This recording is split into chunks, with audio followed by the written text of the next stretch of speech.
Le Maroc veut accélérer sa transformation économique à l'horizon 2030. Industrialisation, exportation, transition énergétique ou encore innovation, les ambitions sont nombreuses. Mais derrière ces objectifs, un défi demeure, le financement des entreprises. Aujourd'hui, les TPME représentent près de 99% du tissu économique national, mais continuent de rencontrer des difficultés pour accéder au crédit. Et pour répondre à cet enjeu, TAM Wilcom vient de dévoiler la nouvelle stratégie Josol 2030 avec une ambition affichée, mobiliser plus de 300 milliards de dirhams de financement et accompagner près d'un demi-million de bénéficiaires. Alors assiste-t-on à un changement d'échelle du financement des entreprises marocaines? Et bien pour en parler, nous sommes en direct depuis Casablanca avec Saïd Jabrani, directeur général de la Société nationale de garantie et de financement de l'entreprise. Saïd Jabrani, bonsoir et merci d'être avec nous.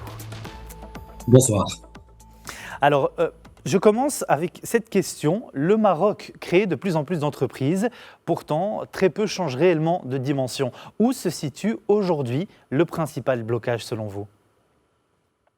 Merci de me donner l'opportunité d'échanger avec vous par rapport à ce sujet très important. Alors peut-être avant de répondre directement à votre question, permettez-moi de parler un instant de Tsimwilcom parce que c'est une institution qui ne communique pas d'une manière très importante par rapport à un large public. Nous sommes une entreprise publique de son vrai nom qui est la Société nationale de garantie du financement de l'entreprise qui existe depuis 1949. Donc, nous sommes présents sur le paysage depuis 77 ans et nous avons une mission qui est celle d'apporter la garantie pour le secteur financier, principalement les banques, pour pouvoir faciliter aux entreprises, mais pas que, mais également certaines catégories pour les particuliers, d'accéder au financement, au crédit, sachant que cela s'inscrit bien entendu dans les orientations stratégiques du royaume, notamment l'encouragement de l'investissement productif et également les jeunes et l'entrepreneuriat des jeunes. Maintenant, comme vous l'avez très bien dit, on peut considérer que l'un des défis majeurs que peuvent rencontrer les entreprises, c'est d'accéder au financement afin de pouvoir d'abord dans un premier temps investir et ensuite pouvoir développer leur activité. Et vient souvent la difficulté de l'accès au financement et la garantie est l'une des réponses qui est apportée pour pouvoir faciliter et rendre beaucoup plus souple cet accès au crédit, au financement.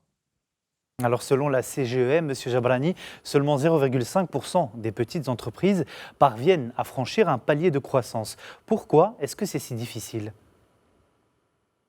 Alors, le 0,5%, c'est des entreprises qui atteignent des tailles très importantes. Je pense aujourd'hui que les vrais enjeux que nous avons, et vous l'avez très bien cité avec ce pourcentage, ça dépend des indicateurs.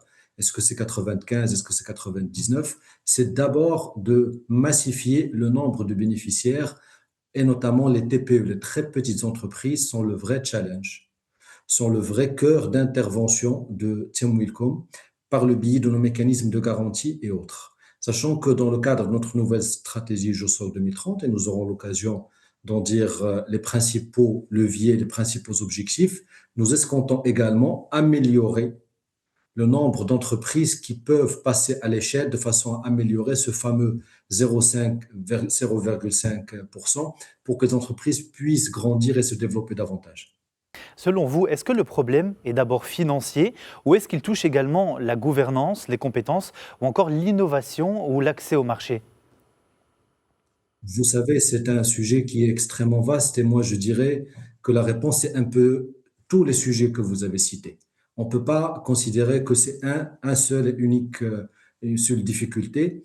Par contre, au niveau de Team Wilcom, nous avons une connaissance assez importante du marché et je peux considérer que dans le top 3 des difficultés que rencontrent les entreprises, c'est l'accès au financement. Alors ce n'est certainement pas le seul. Il y a à côté de lui un autre qui est très important, qui est la viabilité des modèles économiques, parce que avant de parler de financement, il faut que le porteur de projet ait une idée, que le jargon c'est bancable, donc qui est viable, qui a de l'avenir et qui mériterait de bénéficier d'un financement. Ensuite vient l'accès au financement. Mais c'est vrai que dans le top 3, en général, on va retrouver le modèle économique et on va retrouver également l'accès au financement.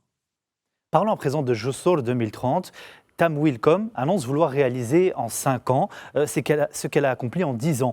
Qu'est-ce qui distingue réellement Josol 2030 des stratégies précédentes? Alors, je sors 2030 est une rupture dans la continuité. Comme je l'ai dit tout à l'heure, nous existons depuis 1949 et nous avons déjà réalisé un accompagnement très important du secteur socio-économique en général. Je peux donner un ou deux chiffres. Sur les 15 dernières années, nous avons accompagné plus de 300 000 entreprises uniquement pendant la période Covid. Nous avons accompagné 500 000 TPME sur les 15 dernières années. Les chiffres sont très importants. Et aujourd'hui, la rupture, si je peux la considérer comme ça, c'est de dire que nous souhaitons accélérer davantage notre intervention, d'une part. D'autre part, nous souhaitons aujourd'hui axer beaucoup plus sur le nombre de bénéficiaires, de façon à ce qu'on puisse toucher le nombre le plus important de nos citoyens et de nos entreprises. Et enfin, je dirais aussi, c'est une rupture dans une logique qui est de passer d'un niveau national, qui est important, qui va demeurer, mais de réfléchir beaucoup plus régional et territoire. Est-ce que vous pouvez nous dire pourquoi avoir choisi le concept de passerelle comme fil conducteur de cette nouvelle vision? Alors, le mot passerelle, et il est au pluriel, ça aussi c'est important, c'est parce que nous nous considérons à la confluence entre plusieurs écosystèmes et que nous jouons un rôle d'intermédiaire entre plusieurs parties prenantes. Nous jouons le rôle de passerelle entre, d'une part, des entrepreneurs qui sont à la recherche de financement et d'autre part d'un secteur financier, de banques, qui, elles, peuvent mettre en place ces financements-là. Nous jouons également le rôle de passerelle entre de jeunes startups et des fonds d'investissement, qui est aussi une activité sur laquelle nous intervenons. Et nous jouons le rôle de passerelle entre des politiques publiques au sens large du terme et la mise en œuvre sur les sujets financiers de ces politiques publiques-là.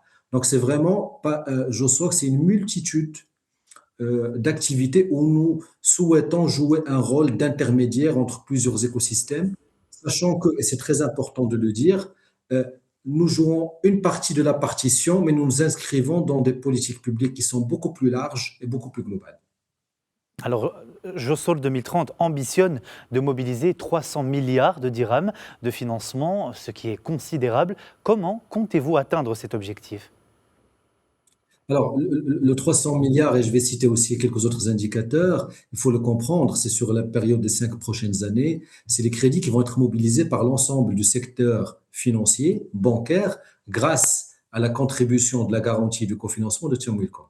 Et avant de parler de ces indicateurs, je souhaiterais quand même rendre hommage au secteur bancaire, au groupement professionnel des banques du Maroc en général, pour le rôle crucial qu'il joue pour réussir ces interventions, parce que c'est eux, le secteur financier en général, qui distribuent ces crédits.